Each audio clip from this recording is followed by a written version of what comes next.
नमस्ते। आप देखते हैं न्यूज़ मुख्य वार्ता देखने के लिए आप चैनल को सब्सक्राइब करिए। आज हम आपके सामने ईपीएस 95 नेशनल एजुकेशन कमेटी का वेस्ट बंगाल कमेटी प्रेसिडेंट तपन दत्त का एक इंटरव्यू पेश करती हूँ।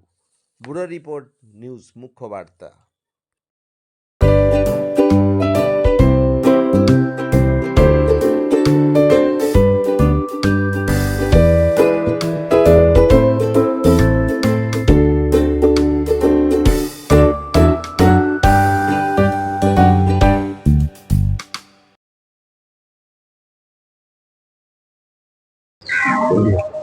ईपीएस 95 पेंशन को लेके पिछले 10 साल से आंदोलन चल रहा है।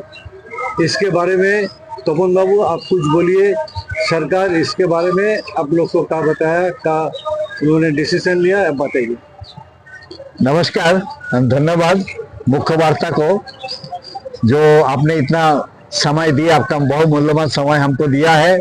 EPS pensioners association NAC national education committee, जिसका सर्वभारतीय प्रेसिडेंट जो हमारा अध्यक्ष है, राष्ट्रीय अध्यक्ष कमांडर अशोक रावत जी है, और हमारा जनरल सेक्रेटरी श्री विजेंद्र सिंह रावत जी है। ऑल ओवर इंडिया में 27 स्टेट में हमारा ये इनका ब्रांच है, इनका शाखा है, जो जिसका नाम है national education committee NAC EPS 95 pensioners association. हमारा ये आंदोलन ईपीएस 95 पेंशनर्स का मिनिमम पेंशन बढ़ाने के लिए है।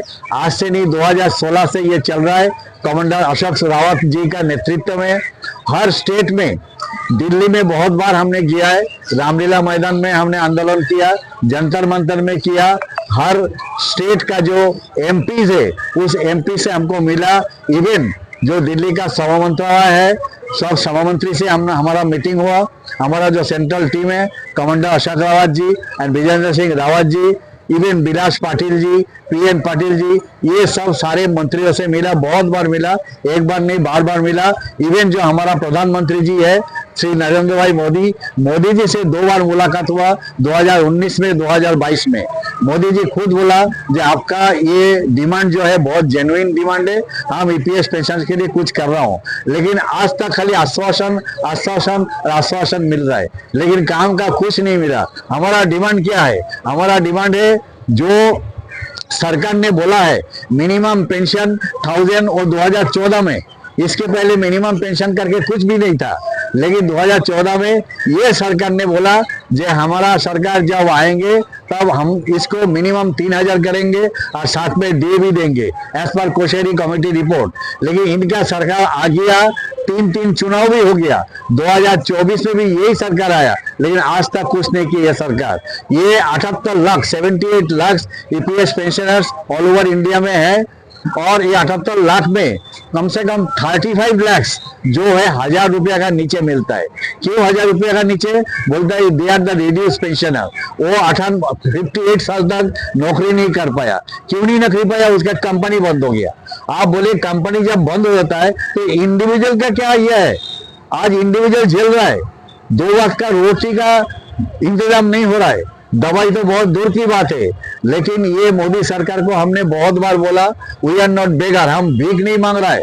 जैसे वार्धक्य भत्ता दे रहा है, कोई महिला भत्ता दे रहा है, लाडली बहना कर रहा है, कोई लक्ष्मी भंडार कर रहा है, हम ऐसे भीख नहीं मांगता हूँ। हम हमारा पैसा से मांग रहा हूँ। हमारा पैसा का जो ब्याज आज तक 7,02,000 करोड़ रुपए सरकार का घर में पड़ा है, हमारा पैसा पड़ा है।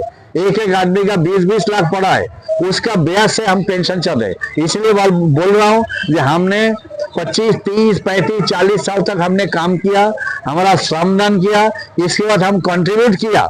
हर महीने 1250 करके हमने कटवाया, वो पैसा कहाँ गया? उस पैसा से अभी जो हमारा हालत है, हर महीने में 200 लोग करके मर रहा है बिना खा के, क्योंकि उनका पास खाने का पैसा, दवाई का पैसा तो है ही नहीं, खाने का पैसा भी नहीं है। तो इसीलिए सरकार का चेतावनी दे रहा हूँ। दिल्ली में इस बार हमारा जंतर मंतर में हमने बहुत बार किया, लेकिन इस बार आखिरी मौका दे रहा हूँ सरकार को। This is the ultimate step.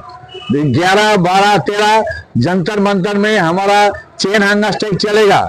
और ये दिसंबर का पहले अगर नहीं हुआ, महाराष्ट्र इलेक्शन का बाद भी अगर नहीं किया, तो हम आमरण अनशन में बैठेंगे। 11, 12, 13 के बाद 14 से आमरण अनशन चलेगा। मरता क्या नहीं करता, हम ऐसे भी मर रहा हूं, ऐसे ही मरेंगे। भूखा मरने से अच्छा है आंदोलन कर करके ही मरेंगे, लेकिन हमारा मरने का जिम्मेदार ये सरकार होगा, ये मोदी सरकार होगा। तो मोदी सरकार, ये हमारा चेतावनी है। अगर दिसंबर के पहले हमारा ये मिनिमम पेंशन का जो ईपीएस पेंशन का जो हमारा डिमांड 7,500, साथ में डीए और मेडिकल फैसिलिटी, सबके लिए मेडिकल फैसिलिटी और हायर पेंशन, जो भी रुकावट है वो सब निकल के हायर पेंशन का जैसे as per supreme court order वो जल्दी से जल्दी डिसबर्स करे। और अगर नहीं है तो दिसंबर से ये जंतर मंतर में हम लोग आमरण अनशन में बैठ जाएंगे। तो सरकार, हमारा जो मृत्यु का कारण, जो जिम्मेदारी, ये सरकार होगा। और कमांडर अशोक रावत का नेतृत्व में हमारा ये आंदोलन चल रहा है, आगे भी चलेगा। सरकार ये ना समझे कि हम बुढ़ा हो गया इसलिए हम आंदोलन नहीं कर सकते। अरे मर तो सकता है। हम इसलिए सरकार को चेतावनी दे रहा है। कमांडर अशोक रावत जी और वीरेंद्र सिंह राजौरी जी का गाइडेंस में ये आंदोलन चलेगा। हम आमरण अनशन बैठेंगे ये दिसंबर पे। धन्यवाद।